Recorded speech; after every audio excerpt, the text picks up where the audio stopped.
Bienvenue dans cette saison 2 du PEX Podcast, le podcast du partage d'expériences en prévention des risques. Je suis Alexandre Zèbre, ingénieur sécurité et créateur du site web safetyvigilante.com. Vous y retrouverez des articles, des vidéos et bien sûr tous les épisodes du podcast pour booster votre culture sécurité.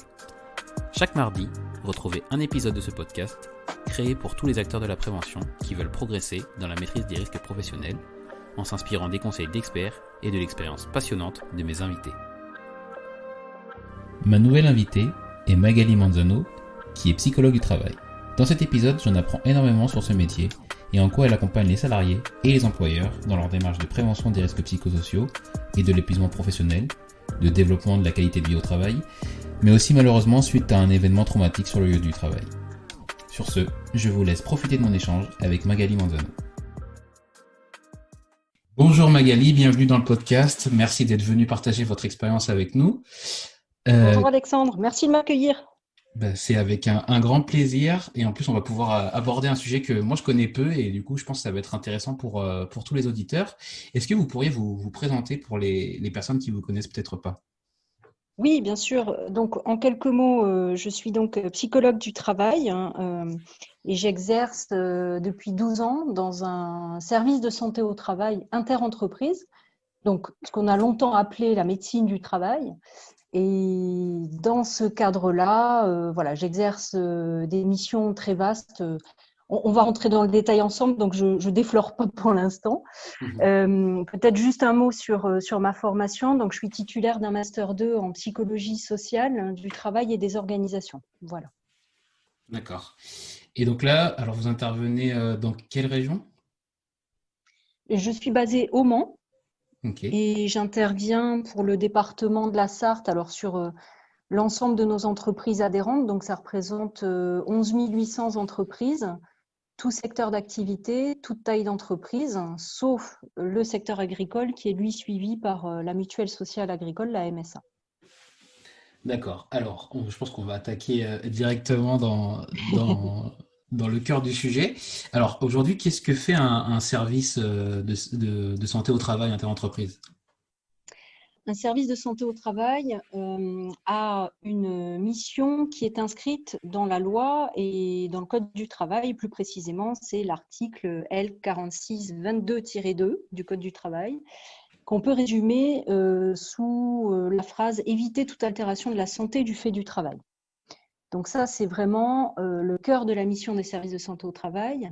Et ensuite, on a 4 missions spécifiques. La première qui est l'action en milieu de travail. Donc, on va retrouver ici tout type d'intervention. Je pourrais préciser évidemment ultérieurement. On retrouve aussi tout ce qui est notre mission de conseil, aussi bien auprès des employeurs que des salariés et des instances représentatives du personnel. On retrouve également en troisième mission le suivi individuel de l'état de santé des salariés, donc le suivi médical. Et enfin, dernière mission qui est la traçabilité des expositions professionnelles et la veille sanitaire. Donc, c'est premièrement donc un cadre légal, mais ça veut dire que les interventions que vous faites, elles sont sollicitées ou c'est une proposition de votre part? Toute entreprise, dès lors qu'elle a un salarié dans son effectif, dès lors qu'elle compte un salarié, est obligée d'adhérer à un service de santé au travail. Ça, c'est la loi. Suite à ça, donc, dans le cadre du suivi médical des salariés, que ce soit les salariés ou les employeurs, ils peuvent faire appel à nous sur différents sujets, que ce soit sur la prévention du risque chimique, sur la prévention des TMS, sur la prévention des risques psychosociaux, la qualité de vie au travail. Et ça peut également être à l'initiative de l'équipe santé-travail, donc par le biais du médecin du travail, essentiellement, mais pas que. Ça peut aussi évidemment venir d'autres acteurs du service de santé au travail, que ce soit les infirmiers, les intervenants en prévention des risques professionnels, etc. C'est-à-dire que j'imagine qu'il y a plusieurs cas de figure, bien sûr, mais peut-être que ça va être après un accident grave ou quelque chose de majeur, ou plutôt vous avez un plan sur l'année où vous vous dites, bah, cette année, on se rend compte on a beaucoup de situations, je sais pas, dans le BTP, et donc on essaye de voir un maximum d'entreprises dans ce secteur-là. Pour répondre à votre question, c'est pas aussi clair que ça. Enfin, la plupart des sollicitations viennent plutôt de la demande des entreprises, c'est-à-dire D'accord. elles rencontrent une problématique, soit comme vous l'avez dit, parce que à un moment donné, il y a un indicateur qui s'est dégradé, une problématique grave qui s'est produite, ou dans le meilleur des cas, un employeur qui a envie d'anticiper et d'éviter le plus possible des risques ou des problématiques. Euh, Ensuite, sur la question des secteurs d'activité, on a plutôt, alors en Sarthe, en ce qui nous concerne, on a des bassins d'emploi un peu typiques, hein. Par exemple, on a beaucoup d'agroalimentaire, donc beaucoup d'industrie. Donc, ce qui fait que, évidemment, on sait que en Sarthe, les troubles musculo-squelettiques, comme partout ailleurs en France, hein, sont la première cause de maladie professionnelle. Mais on a voilà, tout secteur d'activité, donc forcément les problématiques sont variées et la dynamique préventive dans laquelle se trouvent les entreprises est aussi très variable en fonction des acteurs qui la composent ou en fonction aussi, on pourrait dire, de l'effet de seuil, hein, de taille d'entreprise. D'accord. Et donc, du coup, vous expliquez que vous intervenez sur toute taille d'entreprise, c'est-à-dire que je sais pas, un menuisier qui est adhérent tout seul dans son entreprise, comme voilà, une grosse entreprise dans l'agroalimentaire, Mm, sont le type d'entreprise auprès desquelles vous intervenez. Et vous, oui. vous êtes du coup donc psychologue du travail. Mhm. Alors, qu'est-ce que fait une psychologue du travail et dans quel cadre elle va intervenir auprès de ce type d'entreprise? La mission principale, elle est d'accompagner les entreprises adhérentes dans leur démarche de prévention sur essentiellement prévention des risques psychosociaux, mais pas que.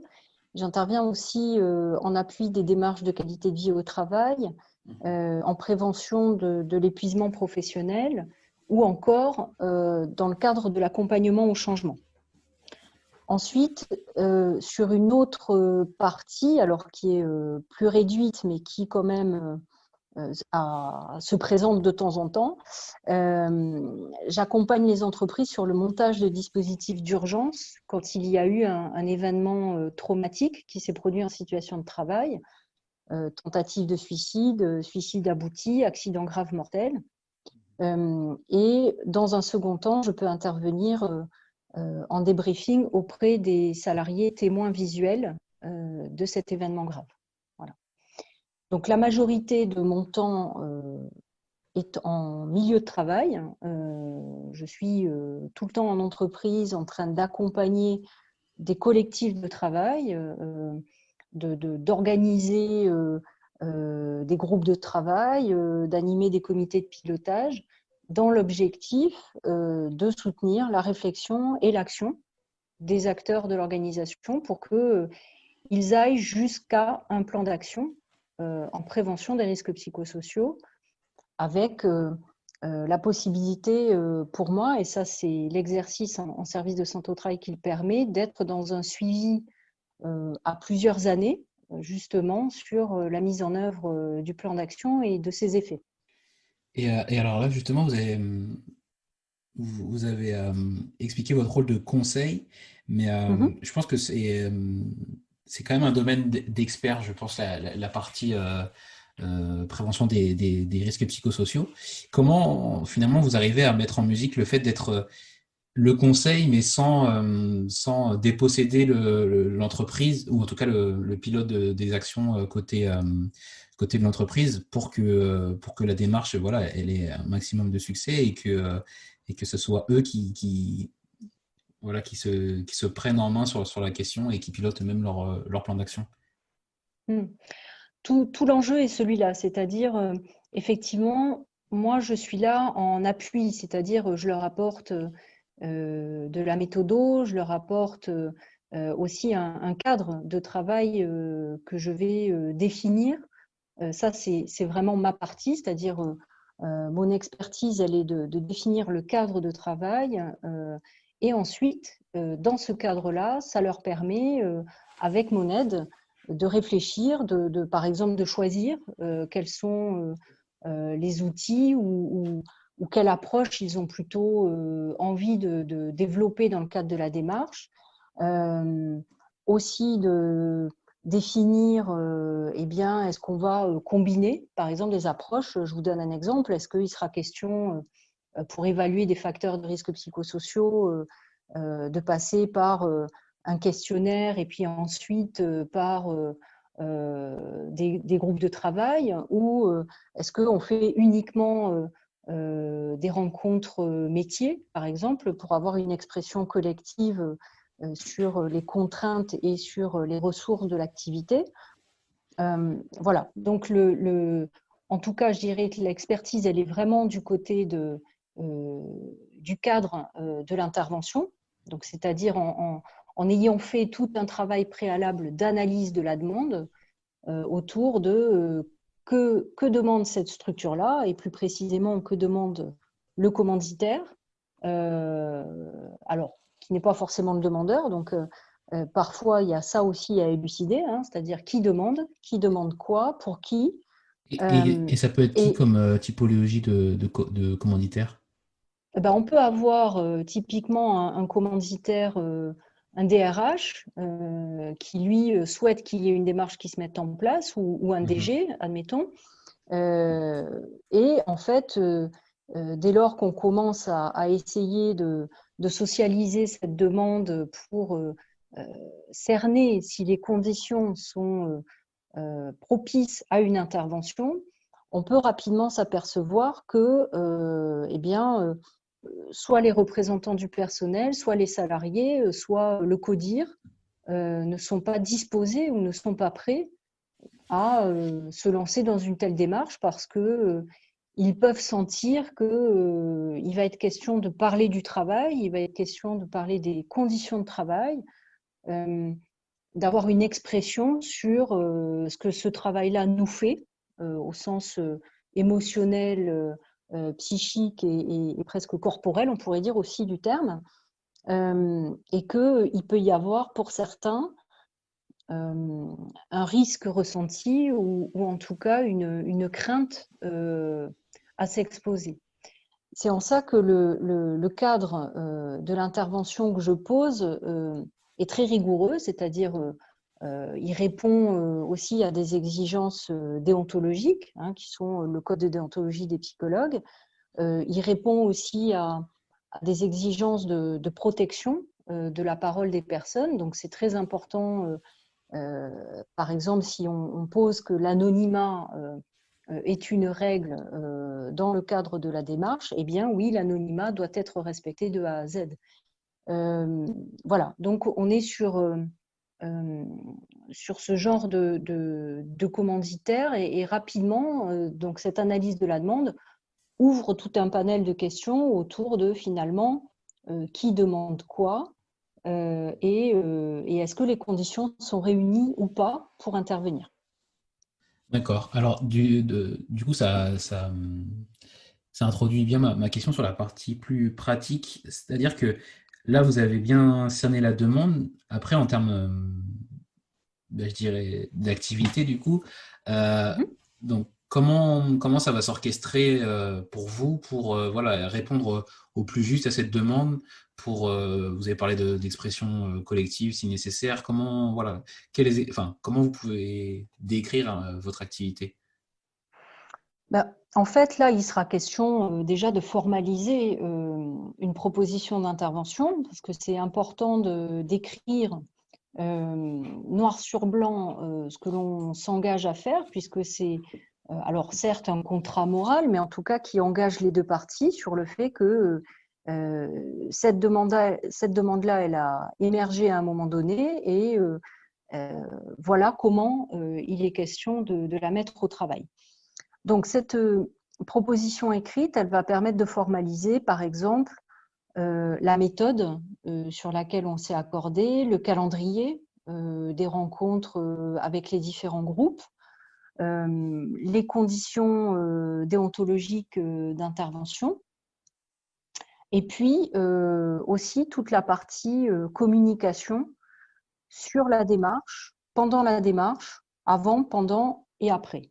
Hein, donc ça fait partie aussi pour moi des principes directeurs d'une intervention, c'est-à-dire que il y en a plusieurs, mais il y a le fait qu'une intervention, elle est pour moi centrée sur le travail, c'est-à-dire mon job, c'est pas de faire le tri entre qui serait le mouton à 5 pattes ou qui seraient les personnalités fragiles. Ça, c'est pas mon boulot.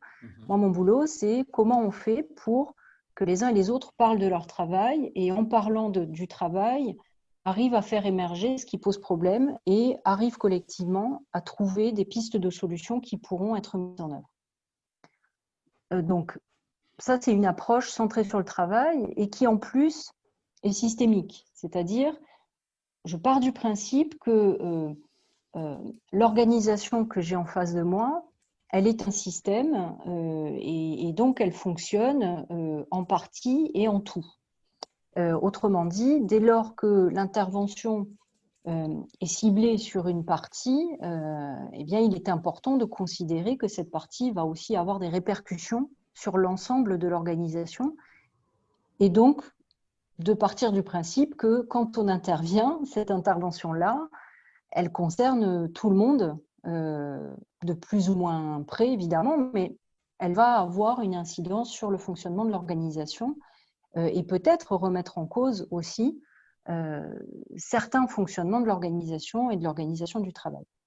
Et justement, vous Il y a, avez... juste, Oui. je termine Alexandre là-dessus, un autre principe important qui est celui du travail paritaire, c'est-à-dire j'interviens toujours en incluant un dialogue social, c'est-à-dire ce n'est pas juste l'employeur qui demande ou c'est pas juste le secrétaire CSE, c'est comment aussi cette démarche de prévention vise à les mettre ensemble au travail et à les faire discuter collectivement sur, par exemple, la surcharge de travail, le fait qu'il y a plein d'arrêts, que les gens démissionnent à tour de bras, etc., etc. Voilà, comment, à partir de ce que tout le monde observe, on en fait un objet de travail socialement discuté. D'accord. Et alors, du coup, je reviens sur ma question. C'était, donc vous avez bien expliqué que votre approche a été centrée sur le travail et je pense que ça, enfin, c'est sûr que ça a du sens, mais néanmoins, je pense que quand vous intervenez, vous l'avez un peu cité, mais je pense qu'il y a des fois où c'est pas évident de la part des personnes que vous venez chez qui vous intervenez que c'est pas pour que vous n'êtes pas là pour identifier voilà des personnes fragiles ou des ou des voilà, des choses qui sont en dehors de cette approche. Comment vous faites pour voilà pour prouver que cette approche est la plus juste et justement expliquer que le bon sens c'est de se centrer sur le travail. Ah, eh ben justement, peut-être en repartant du fait qu'il n'y a rien de spontané et que euh, c'est, tout est une question de ce que l'on cherche à tenir et ce que l'on cherche à faire ensemble.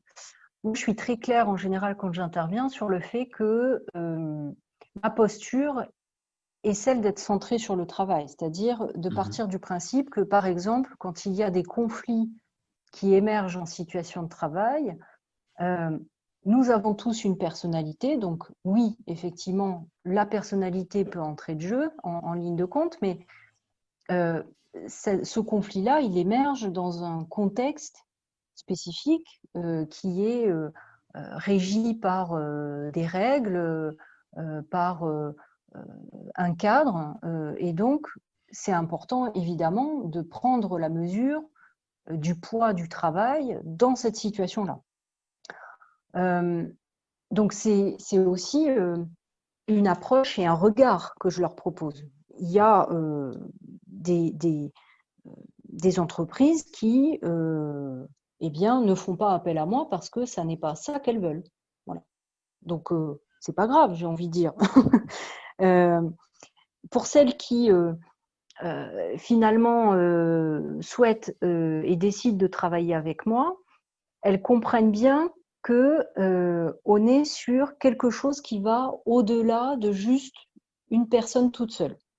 D'accord. Mais ça n'a rien d'évident, c'est-à-dire ce cheminement, c'est comme quand on fait un arbre des causes, c'est-à-dire on peut commencer à regarder les choses de manière très micro, on peut partir de la personne, et puis cette personne-là, bah oui, mais cette personne-là, elle travaille dans une équipe, dans un binôme, elle est peut-être travailleur isolé, bon, admettons, ok. Quelle que soit sa situation, elle s'inscrit dans un tissu social. Et ce tissu social, il est important pour comprendre les dynamiques qui sont à l'œuvre, ce qu'on appelle les dynamiques sociales, c'est-à-dire est-ce qu'on est dans des dynamiques de coopération, est-ce qu'on est plutôt dans uniquement de la subordination, est-ce qu'on est dans de la délégation, etc., etc. Et toutes ces dynamiques sociales se construisent aussi à partir de discours organisationnels, de mots d'ordre qui peuvent circuler dans une organisation, qu'ils soient tacites ou explicites. Je vous donne un exemple. Un mot d'ordre organisationnel très fort aujourd'hui, c'est celui de la performance, par exemple. C'est pas toujours dit, c'est pas toujours écrit sur votre contrat de travail. C'est pas toujours aussi clair que ça qu'il y a un attendu fort du côté de la performance.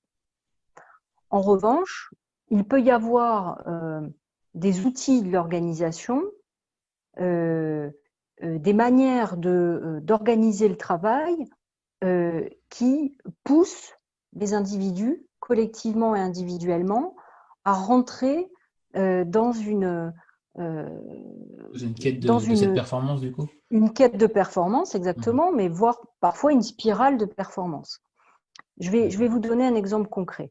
Dans la banque, par exemple, on peut avoir voilà, un conseiller commercial qui ne veut plus, qui rencontre le médecin du travail parce qu'il est en arrêt depuis longtemps, parce qu'il n'en peut plus, parce que il ne peut plus faire ce métier-là, il est écœuré, etc. Bon, donc on pourrait se dire, bah, finalement, c'est un bonhomme qui est fatigué, voilà. Donc l'histoire s'arrête là. Sauf que quand on commence à déplier l'histoire professionnelle, eh bien, cette personne-là peut vous dire, oui, mais dans l'équipe, l'ambiance, elle a changé. Avant, on s'entendait bien. Avant, on se filait des coups de main quand il y avait des coups de bourre, quand les objectifs étaient importants. Voilà, on pouvait quand même s'échanger des dossiers ou éventuellement rester un peu plus tard le soir pour essayer de solder le trop-plein. Donc ça, c'est au niveau de la dynamique collective.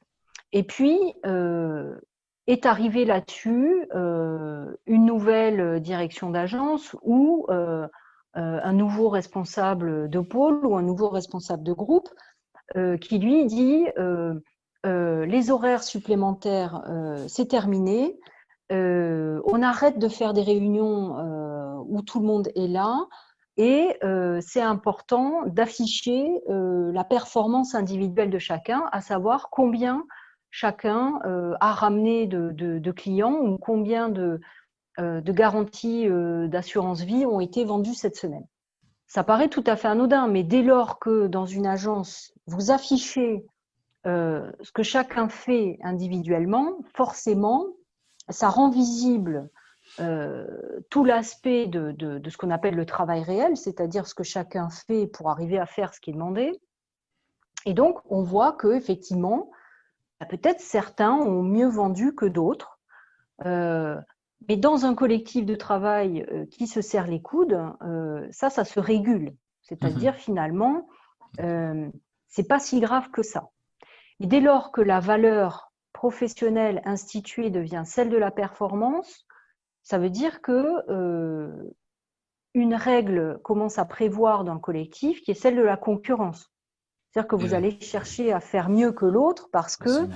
il y a peut-être un appât, une prime à celui qui fera plus ou des bénéfices secondaires qui seront accordés à celui qui fera plus. Mhm. Donc ça vient complètement faire éclater la dynamique collective et ça pointe du doigt les individus et ça fragilise beaucoup les individus. Bon, donc il y a à travers ça, vous voyez, on voit bien un peu les poupées russes, hein, c'est-à-dire on part d'une Ouais. situation individuelle qui est en fait aussi la résultante d'une dynamique collective et qui s'inscrit elle-même dans un cadre beaucoup plus large qui est celui de l'organisation du travail. Et ça, du coup, vous avez parlé de, il y a déjà pas mal de notions très intéressantes sur le travail réel et sur un peu la compétition qui est mise entre les agents. Moi, je me dis toujours que ça paraît évident qui est finalement quand on a réussi à dépioter les poupées russes, mais je me demande sincèrement quand la direction met en œuvre cette nouvelle pratique et se dit on va tester un nouveau management, est-ce qu'elle se dit qu'elle aura ces résultats-là, ou est-ce que elle se dit on a besoin de gagner en productivité et ça va être bénéfique pour tout le monde parce que justement il y aura parce que un peu de stimulation c'est bénéfique pour l'équipe. Est-ce qu'ils sont Il peut aveugles y avoir, complètement ou il peut y avoir les deux, c'est-à-dire vos deux propositions sont valides. Euh, il y a une forme, je pense, pour certaines organisations de méconnaissance euh, des dynamiques sociales dans le cadre du travail et du travail réel, c'est-à-dire finalement euh, le rapport que chacun développe avec son activité et les ressources qu'il a pour travailler, pour certaines organisations, c'est un point aveugle. C'est-à-dire certaines organisations ne voient pas, ne comprennent pas ou ne veulent pas comprendre. Hein. Ça, c'est la première chose. Et puis, la deuxième chose, c'est que il peut y avoir une volonté, effectivement, de changer de modèle d'organisation pour gagner en productivité, en compétitivité. Ce n'est pas des gros mots, tout ça, ça fait partie aussi du travail. Euh, donc ça, c'est pas le problème, c'est-à-dire de faire plus ou de chercher à vendre davantage, c'est pas le problème. En revanche, c'est quels sont les moyens mis en œuvre pour y arriver. C'est ça qui est important. Mhm. C'est-à-dire que si on part du postulat, euh, comme dans le lean management, hein, par exemple, c'est-à-dire si on part du postulat qu'on peut faire plus avec moins pour gagner en efficience, eh bien, on sait bien que dans le triangle de la performance, par exemple, hein, vous allez peut-être dégrader par ailleurs l'efficacité ou la pertinence de la réponse apportée. Donc, la question de la performance, c'est aussi un triptyque qui se joue entre pertinence, efficacité et efficience. Donc, on ne peut pas perdre de vue les deux autres côtés du triangle pour en privilégier un seul. D'accord. Autrement, on perd de vue la question du travail et on fait de l'individu isolé la variable d'ajustement d'un mode de management qui n'est pas salutogène. Et, euh, et vous, ça vous est déjà arrivé, je ne sais pas si c'est utopique de ma part, mais que du coup, une entreprise, disons dans l'agroalimentaire, ait l'envie de mettre en place du lean management et elle fait appel à vous en tant que psychologue du travail pour, euh, pour quelque chose vers quoi on aspire, qui est de la prévention et qui est vraiment une anticipation des éventuelles conséquences pour mettre les chances de son côté, mais que ce soit bien anticipé, en tout cas, cette démarche-là. C'est déjà arrivé? Bien sûr, c'est déjà arrivé. Après, il y a il ne faut pas s'illusionner sur le fait que le lean aujourd'hui, il est partout. Il n'est pas que dans l'industrie, hein, c'est-à-dire il est aussi dans les services, il est aussi dans la sous-traitance qui est complètement phagocytée par le donneur d'ordre. Bon, donc, et c'est en plus un système mondial. Donc, je m'illusionne pas du tout sur le fait que il y aura peut-être pas de sitôt de retour en arrière sur le lean. Bon, ça c'est un propos général. Sur un aspect plus particulier, toutes les entreprises ne se ressemblent pas non plus sur la mise en œuvre du lean. Il y a celles qui, quand même, arrivent à être dans une approche extrêmement humaine, à essayer de combiner efficacité avec aussi bien-être au travail ou qualité de vie au travail, mais d'autres sont dans des copier-coller de choses qu'ils ont pu voir ici et ailleurs en se disant ah ben c'est super, ils ont rapidement fait plein de chiffres d'affaires ou plein de bénéfices, je veux la même chose chez moi. Bon. Donc ça c'est un autre point, mais qui est aussi important pour nuancer le fait que on a toujours en face de nous, enfin en tout cas moi en tant qu'intervenante, j'ai toujours en face de moi des organisations spécifiques. Hein, donc elles sont toutes propres à elles-mêmes avec leur histoire, leur manière de fonctionner, etc. Ensuite, sur les interventions dans des milieux de travail où le lean est déjà là, est-ce qu'on arrive à infléchir certaines rigidités organisationnelles, à revenir aux fondamentaux de l'homme et de la femme au travail, qui sont vraiment le cœur finalement du fonctionnement d'une organisation? Oui, ça arrive, à condition d'avoir des acteurs qui soient motivés et disposés aussi à comprendre les effets de certaines de leurs décisions et qui soient disposés à avoir une approche eh bien, systémique de la manière dont ils fonctionnent. Et justement, est-ce que ça c'est déjà arrivé que vous ayez pas bien que vous ayez bien cerné le problème initialement, que vous ayez bien, comme vous l'avez dit, écrit noir sur blanc ce qui sera fait et ce qui sera pas fait, jusqu'où va euh, l'intervention. Est-ce que c'est déjà arrivé que pour autant une démarche échoue? Oui, ça peut arriver, bien sûr. Ce qui est intéressant, c'est que il y a finalement, quand on regarde dans la littérature, on pourrait dire en prévention sur la question de l'intervention, il y a assez peu déjà de praticiens qui écrivent. Alors moi, je fais partie de cela. Je trouve que c'est très important de rendre compte par écrit de ce que l'on fait et de le réfléchir en même temps, hein, d'être aussi dans une démarche réflexive par rapport à sa propre pratique. Mais on trouve très peu d'écrits sur qu'est-ce que c'est qu'un échec en intervention ou qu'est-ce qu'une intervention qui n'a pas marché. Il n'y a pas une seule réponse à ça. C'est pas évident.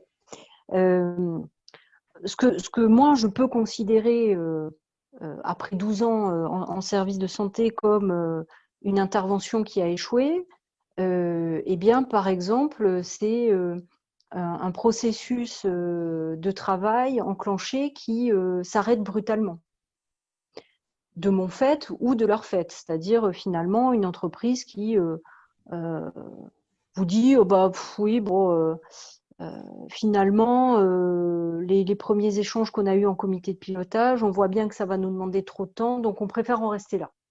Voilà. Ça pour moi c'est un échec, c'est-à-dire finalement il y a alors soit d'autres enjeux qui m'ont pas été évoqués, en tout cas des choses qui m'échappent et qui font que je comprends pas parfois pourquoi les choses s'arrêtent.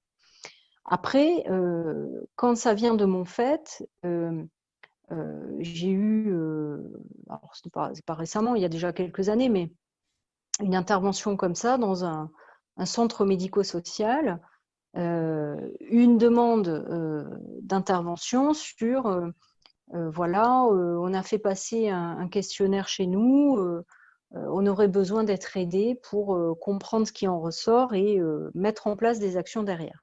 Bon, ok, donc je viens en appui sur cette question-là, en étant déjà en prenant connaissance du questionnaire, savoir ce qu'ils sont prêts à faire derrière. Et puis finalement,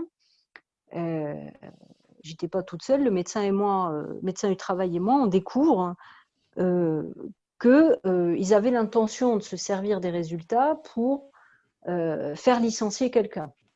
Ah. Donc là, typiquement, on n'est pas du tout dans le but assigné de la démarche. Donc ça, c'est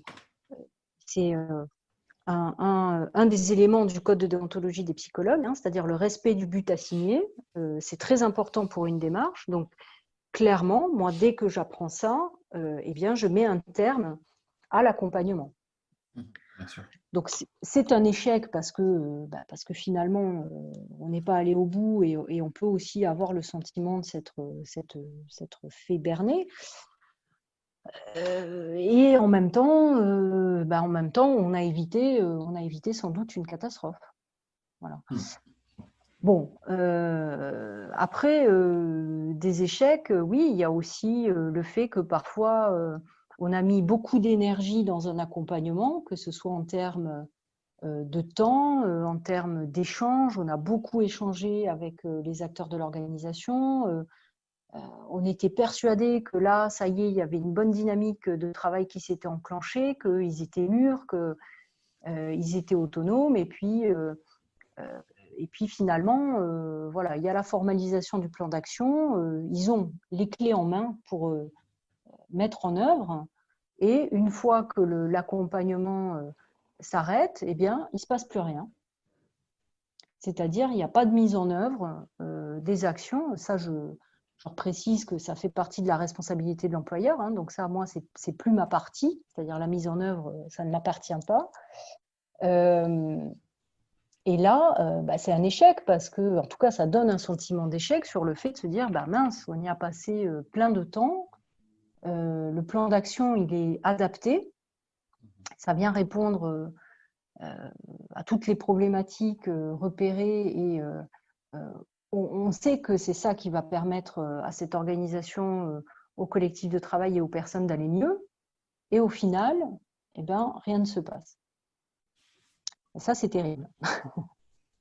Ah, j'imagine, ça doit être assez frustrant. Mais de notre échange, je comprends que tout ce qui est justement échange, compréhension et partage avec les entreprises chez qui vous intervenez, c'est quelque chose qui semble très important pour vous. Est-ce que vous diriez que c'est ce qui est de plus intéressant dans la mission de psychologue du travail? Oui, les rencontres avec différents interlocuteurs de différents milieux, de tout secteur d'activité, c'est passionnant. Parce que, par exemple, le lundi, je suis dans le BTP, le mardi, je suis en EHPAD, le mercredi, je vais être avec des ingénieurs en technologie, le jeudi dans l'industrie. Bon, voilà, donc ça, c'est cette diversité-là, à la fois des situations et des interlocuteurs, c'est passionnant. Et ça donne évidemment une appétence très forte aussi pour la discussion, la confrontation des points de vue, voire même la négociation, parce que parfois il faut aussi s'imposer sur le fait que oui, ils font appel à moi, mais parfois ils font appel à moi et ils me mettent des bâtons dans les roues pour faire mon boulot. Donc, il y a à négocier aussi comment ça va se passer, cette histoire-là. Mais c'est la partie la plus intéressante, oui. Et le fait d'intervenir dans des entreprises qui sont aussi différentes, est-ce que vous estimez que vous avez besoin de tout reprendre à zéro à chacune de vos interventions.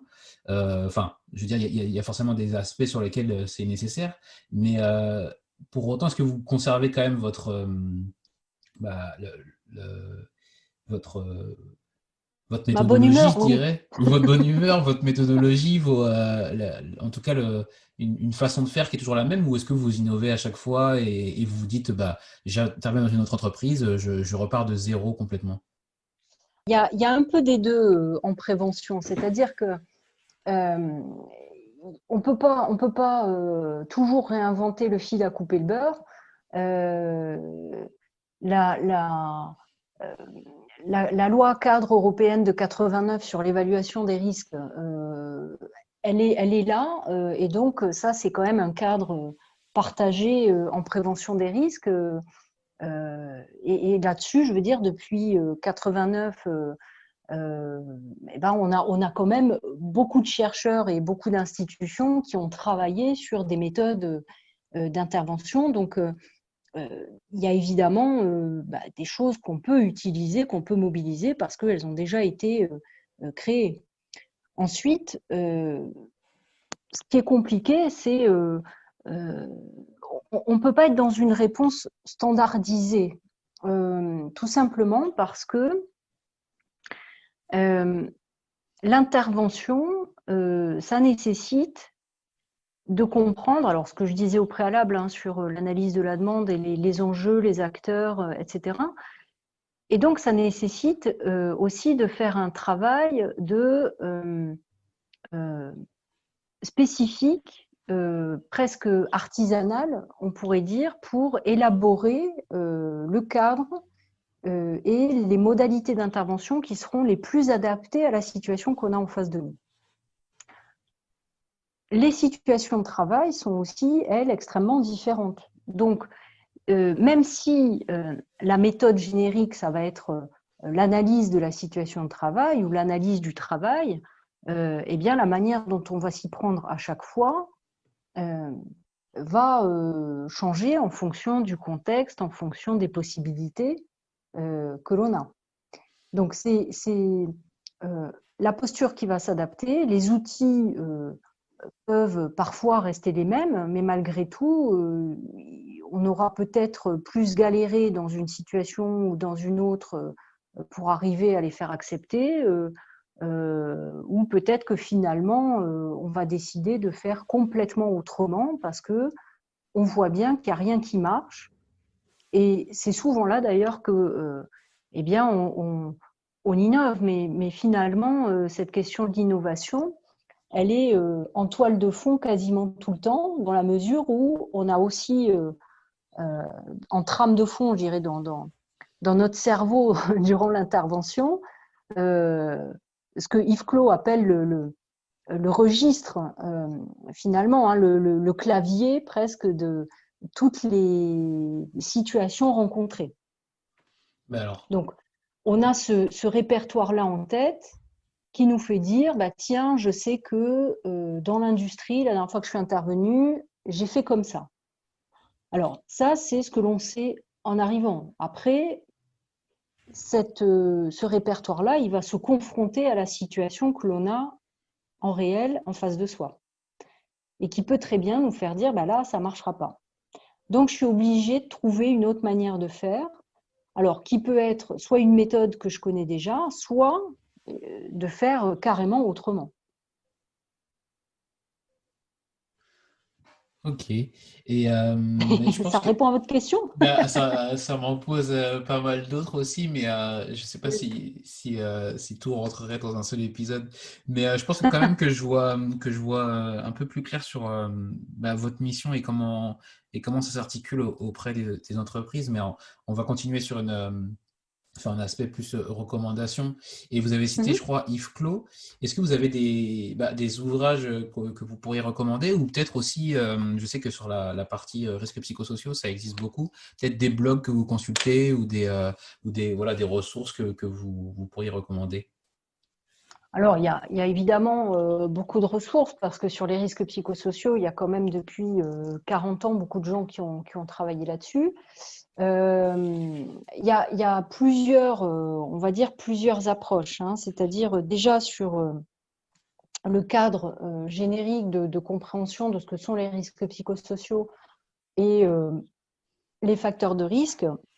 Vraiment, un point indispensable, c'est de s'être intéressé au rapport Golac de 2011 qui, lui, pose la définition et pose les 6 facteurs de risque.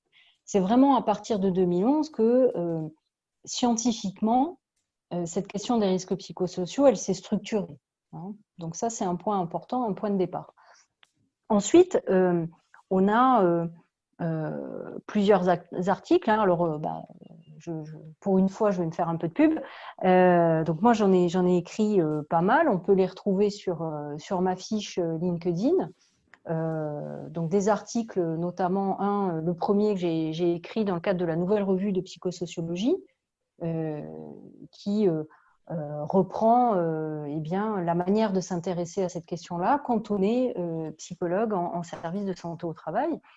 Et puis plus récemment, j'ai contribué à un ouvrage collectif qui s'appelle 10 études de cas en psychologie du travail et dans lequel on va retrouver donc une intervention que je décris sur la prévention de l'épuisement professionnel et dans laquelle je reviens de manière très précise sur eh bien, le cadrage d'une intervention, comment ça marche, les outils mobilisés, comment on fait pour faire avancer la réflexion et l'action des interlocuteurs d'une organisation, etc. Vous avez aussi le dictionnaire des risques psychosociaux, qui est un ouvrage aussi auquel j'ai contribué et qui est très intéressant. Évidemment, tout ce que l'INRS propose là-dessus est également très pertinent. Tout ce que l'ANACT fait est aussi très intéressant. Tout ce que les CARSAT font est aussi très important. Le ministère du Travail produit aussi des choses très importantes. Enfin, voilà, donc il y a quand même, je dirais, beaucoup de sources. Après, tout dépend. Est-ce que on est sur des sources scientifiques? Est-ce qu'on est sur des sources généralistes? Est-ce qu'on est sur des regards spécifiques? Est-ce qu'on est sur une approche institutionnelle? Bon, voilà, en fonction de ça, évidemment, les ressources ne sont pas les mêmes. Il peut y avoir aussi des ressources du côté des sites internet. Alors, un site internet très intéressant qui s'appelle Souffrance et Travail, qui est aussi un réseau national, ouais, qui est très connu, voilà, qui a été créé par Marie Peset, hein, donc qui est notre spécialiste psychologue et spécialiste française sur les questions de burn-out. Voilà, donc il y a beaucoup de ressources. Après, elles ne sont pas toujours connues, elles sont souvent éparses. Donc c'est vrai que c'est aussi un vrai travail de veille qu'il faut avoir, hein, en tant que praticien pour être au clair avec tout ça. D'accord. Je vous remercie pour ces recommandations parce que effectivement là, il y a pas mal de ressources qui sont peut-être pas toutes connues à leur juste valeur et pourtant il y a quand même des choses qui sont bien documentées en français aujourd'hui et qui peuvent aider les personnes qui sont intéressées par le sujet. Pour continuer sur un aspect plutôt outil, est-ce que vous avez des applications ou des outils numériques que vous utilisez lorsque vous intervenez auprès d'entreprises? Un outil que j'ai créé dans le cadre du service de santé au travail et que j'utilise, qui est une mini roue RPS. En fait, ça prend la forme d'un disque, hein, d'un CD. Et cette mini roue, elle permet d'avoir eh bien, à portée de main des exemples de questions que l'on peut se poser, par exemple sur les situations de manque de reconnaissance dans l'organisation, c'est-à-dire est-ce que j'ai des personnes qui se plaignent de pas être reconnus à leur juste valeur. Donc ça serait une question. On a ici des facteurs de risque, donc c'est-à-dire qu'est-ce qui fait que les plaintes ou des remarques autour de la reconnaissance peuvent émerger. Et puis enfin, 3 propositions d'action sur lesquelles il est tout à fait possible d'agir sans investir énormément d'argent. Pour la plupart, même, c'est juste du temps à investir. Et donc ça, c'est un outil qui répond à une problématique qui a émergé auprès d'entreprises qui disaient, mais nous, on veut voir des plans d'action. C'est-à-dire, on veut savoir ce que font les entreprises qui ont travaillé sur le sujet des RPS. Mhm. Alors évidemment, comme je suis tenue à la confidentialité, c'est pas possible de diffuser tous azimuts des plans d'action. En revanche, ça semblait intéressant de donner à voir que c'est facile, accessible et faisable d'agir en prévention des risques psychosociaux et pas que au niveau individuel. Et cet outil, il est à votre discrétion ou il est disponible? Il est disponible auprès du service de santé au travail. Donc voilà, ça c'est un outil que vous pouvez solliciter. On le retrouve aussi sur le site internet du plan régional santé-travail, hein, puisqu'en fait, on a obtenu pour la miniaturisation de cette roue RPS, puisqu'au début, c'était une grosse roue d'1 mètre de diamètre, et donc pour qu'elle devienne toute petite, on a eu, dans le cadre du plan régional santé-travail, un financement pour pouvoir la faire devenir toute petite. Mais voilà. Et puis en termes d'appli, alors, j'utilise pas forcément des applis, mais ça me semblait intéressant de partager avec vous le fait que j'ai découvert récemment une appli qui s'appelle Checkpoints et qui en fait qui a été élaborée par l'Organisation internationale du travail et qui permet à des entreprises qui sont assez éloignées de la prévention ou qui traînent des pieds parce qu'elles trouvent que c'est compliqué, etc. Eh bien de commencer à réfléchir sur les risques psychosociaux au sein de leur organisation. Bon, donc c'est pas, ça remplacera jamais un intervenant, ça remplacera jamais un accompagnement, mais ça peut être un pied à l'étrier intéressant.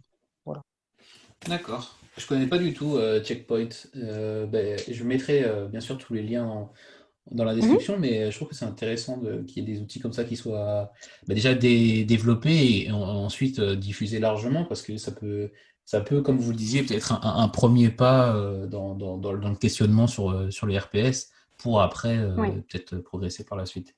Et enfin, donc on va terminer sur une partie plus avenir de la prévention. Et, est-ce que vous avez une idée de comment la prévention des RPS va évoluer à l'avenir? Ah, alors c'est le moment où je sors ma boule de cristal. C'est une question éminemment complexe, alors qui s'inscrit aussi dans un environnement politique instable ou en tout cas où on a assez peu de visibilité. Euh, je fais référence au rapport Lecoq qui est déjà paru en août 2018 C'est vrai. et qui donnerait lieu à une réforme du système de la santé au travail. Bon, donc ça fait déjà 2 ans que cette réforme est attendue et dans laquelle, évidemment, il pourrait y avoir une incidence sur la prévention des risques psychosociaux, à savoir peut-être un renforcement de la place peut-être des psychologues du travail sur ces questions-là, ou peut-être un cadre réglementaire revu et corrigé pour être moins perçu comme moins contraignant. Je ne sais pas, c'est des hypothèses, mais en tout cas, depuis quelques années, on voit bien que ce terme-là des risques psychosociaux est perçu comme posant problème, comme étant beaucoup trop axé sur le négatif, et d'où quelque part l'émergence fulgurante de la qualité de vie au travail, qui serait son pendant positif. Bon. Après, voilà, ce que l'avenir sera, je ne sais pas. Moi, ce que j'ai envie de dire, c'est qu'on parle des risques psychosociaux, de la qualité de vie au travail, de responsabilité sociale des entreprises. Ce qui compte, c'est de ne pas perdre de vue le travail réel, les conditions que l'on donne aux uns et aux autres pour faire le travail, et puis le fait de permettre la cohérence entre l'engagement de chacun, le sens de l'activité et les valeurs de l'organisation. C'est ça qui est essentiel.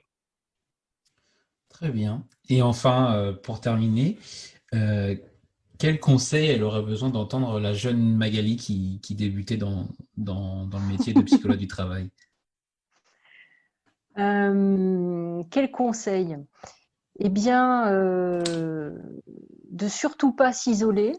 Ça, c'est vraiment un conseil extrêmement important, c'est-à-dire d'être toujours connecté à des pairs, PAIRS, à travers un groupe d'analyse de pratiques professionnelles, à travers des réseaux professionnels, des associations, pour justement discuter de l'activité, discuter de tout ce que ça convoque au niveau émotionnel, au niveau cognitif, intellectuel, de s'entourer. Voilà, de toujours s'entourer pour être sûr de ne pas perdre pied et d'avoir du recul sur ce que l'on fait. Très bien. Ben, écoutez, merci beaucoup Magali. Je pense que c'était des bons conseils pour les jeunes qui pourraient être intéressés par cette voie. Et merci beaucoup pour cet épisode très très riche pour moi en termes de compréhension de votre activité. Est-ce que Merci vous à vous. pourriez nous dire où on peut vous contacter si jamais on a envie de continuer cette discussion avec vous? Oui, le plus simple, ça peut être en me contactant via LinkedIn. Voilà, comme ça permet aussi de réseauter, comme on dit. Ça permet de découvrir de nouvelles personnes. Voilà, donc et puis ça permet aussi aux personnes intéressées de retrouver les références de mes publications. Et voilà. Et pour les publications et tout ce que vous avez cité, vous inquiétez pas, tout sera en description de l'épisode. Eh bien, je vous Parfait. dis merci beaucoup Magali et je Merci vous à dis vous. à bientôt. À très bientôt, merci. Merci d'avoir écouté le PEX jusqu'au bout. Si cet épisode vous a plu, n'oubliez pas de le partager autour de vous et si vous trouvez 5 petites minutes, de mettre une note 5 étoiles ainsi qu'un commentaire sur Apple Podcast. Ça m'aide beaucoup pour remonter dans les classements. Vous pouvez également remercier directement l'invité en le retrouvant sur ses réseaux sociaux. À la semaine prochaine!